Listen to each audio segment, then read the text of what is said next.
आणि इकडं आमचा गौरांश मस्त खेळतोय. काय बनवलं शोनू? मी तर बॉम्ब खेळते. बॉम्ब बनवलाय? हा?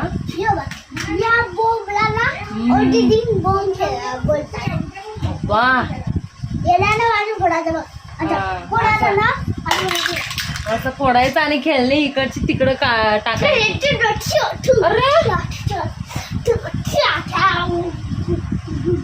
गौरांश फोटो काढूया. कसा करतो गौरांश बघ?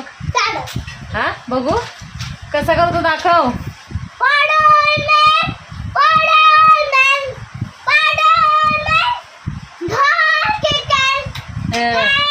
याची भाषा कोणाला समजणार नाही. स्पायडरमॅनची भाषा येते आहे ना गौरांश?